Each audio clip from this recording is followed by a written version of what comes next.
acho que o que dá para conectar com as outras pessoas que estão do outro lado, esse breve resumo aqui dá certo. Então, 2018, tem uma escola aqui em BH que chama Cefet, aí eu queria entrar lá e entrei. Fiz um cursinho lá na minha cidade mesmo e entrei em 2019 no Cefet. Cefet é uma escola técnica mais ou menos baseada em cursos de exatas. Eu entrei lá, gostava de matemática e tudo mais, só que eu entrei ali para ter uma chance de competir no Enem, que eu sabia que ele era uma escola boa.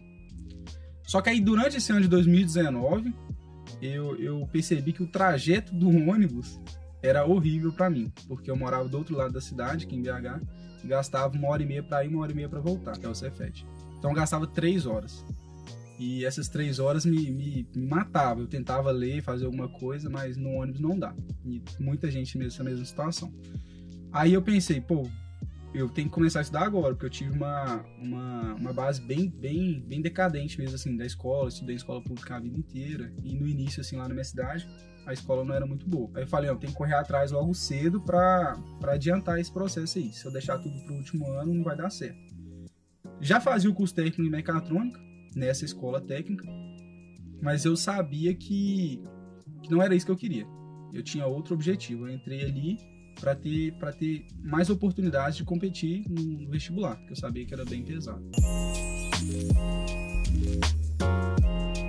Eu sempre vi a medicina assim como uma oportunidade de mudar o status quo da vida, né? Tipo assim, aquele prestígio social e bons salários, empregabilidade, de poder mudar mesmo assim a vida, né?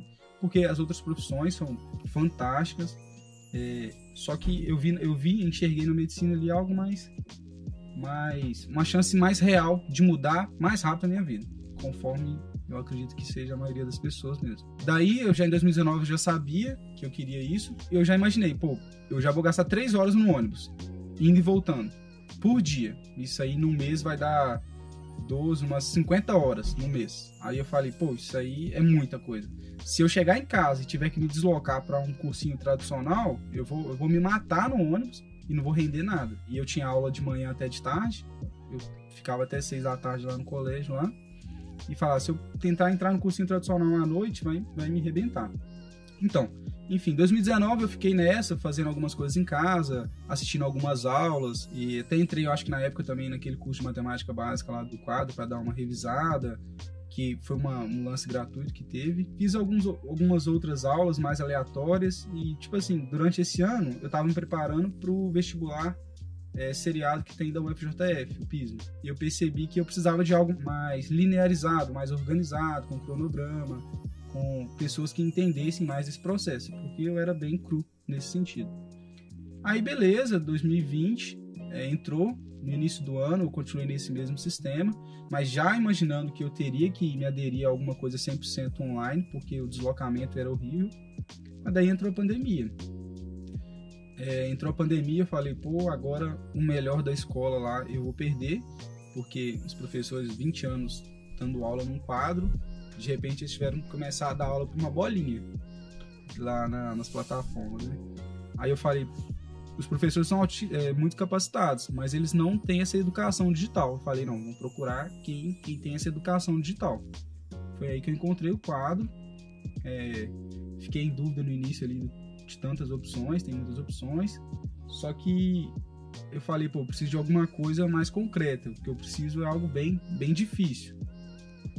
Cheguei a pensar até em fazer outros cursos, só que eu falei, já que eu tenho que fazer, vou me preparar para o mais difícil. Caso no meio do caminho eu decida mudar, preparando o mais difícil vai dar certo, né? Cheguei até a pensar em fazer o I também, que era o mais difícil. Eu falei, de qualquer um dos dois, eu vou estar muito bem preparado para fazer as outras coisas. No meio do caminho, cheguei até a perguntar lá para alguém do quadro lá, se eu assinasse medicina, depois eu pudesse trocar pro ITA. Aí eles falaram que tinha como fazer essa transição, podia fazer. Daí eu assinei, assim, mais ou menos pro finzinho de 2020, que teve uma promoção top lá do quadro. De quem não passasse naquele ano, teria até 3 anos de acesso, seria um bônus, né?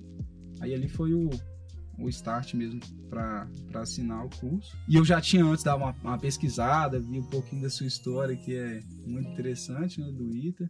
Identifiquei com ela bastante. Vi que dei uma pesquisada ali nos professores, vi que a galera era nota 10, vi histórico de aprovação. Falei, pô, já que eu vou depositar um pouquinho do meu tempo, depositar um pouquinho das minhas fichinhas pro vestibular, vou depositar aqui, que aqui tem chance de dar certo. Aí eu comecei, assim, como qualquer um mesmo, entrei lá, aos poucos eu fui fazendo, cheguei com muitas possibilidades, redação e tudo mais. Aí eu falei assim, não tem como fazer tudo de uma vez, fui começando aos pouquinhos, caminhando. Um pouco não, eu já estava entendendo bem o processo ali de ensino do quadro, já estava entendendo como é que funcionava a dinâmica das aulas, fui entendendo. Com um pouco não, eu já me senti um aluno mesmo, 100% do quadro. Já comecei a interagir com o pessoal nos encontros online que tinha, para tirar dúvida, aqueles encontros ali com o Balt lá de redação, os encontros da segunda-feira de manhã também com você. E foi assim, fui caminhando, e no meio do caminho, cheio de empecilho, né? Não é fácil para ninguém, todo mundo que está do outro lado deve estar estudando para o vestibular, deve estar muito ansioso. É bem complicado mesmo, às vezes o contexto familiar não ajuda muito, às vezes não tem um cantinho muito sossegado para estudar, mas isso aí faz parte, não adianta sofrer por isso, tem muita gente assim, você não está sozinho. Mas, enfim, foi assim, com dias muito produtivos, dias que eram bem ruins mesmo. Tinha dia que eu achava que eu sabia muito, no outro dia eu achava que eu não sabia nada. E foi quando eu comecei a fazer as provas antigas ali, pela recomendação do quadro, usando a plataforma, com todas as questões corrigidas, os gabaritos e tudo mais. Nessa reta final é muito interessante fazer as provas. Tem uma aba ali de provas antigas muito estruturada do quadro, foi muito top. Ali, quando eu vi aquilo ali, eu falei, nossa, encontrei aqui como se diz o pessoal lá, achei o ninho da porca. Tipo assim, a porca dá, por exemplo, 10 filhotinhos. Cada filhotinho, se você vender eles, dá tipo o valor do porco inteiro. Então é valoroso. É tipo você achar uma caixinha de ouro, né? Achei ali o baú do tesouro. Fui fazendo, e eu tinha dado uma estudada. Acabei que eu não completei a plataforma do quadro toda, mas nas áreas que eu tinha dificuldade, eu fiz ali. Exercícios que eu não conseguia, voltava, fazia de novo. E eu fui fazendo as provas assim, e falei, pô, acho que dá pra fazer. E fui fazendo e vi que tava dando certo, até que chegou o dia do Enem. Falei, vamos lá, né? Fui lá na tranquilidade, quase que eu não entro lá na porta, que o ônibus deu uma atrasada nesse dia. Eu cheguei, aí no início tem até um tempinho pra você dar uma respirada, antes de abrir o caderno de provas, né? Eu usei esse tempinho pra dar uma respirada, tava até transpirando muito, tava quente, eu acho, no dia. Fui fazendo a prova e falei, pô, cara, foi tão bom fazer a prova e ver que era aquilo que eu tinha estudado, né? Falei, pô, caramba, que trem fantástico é esse aqui, ué. E eu fui fazendo assim, foi muito bom, Deus abençoou, deu tudo certo.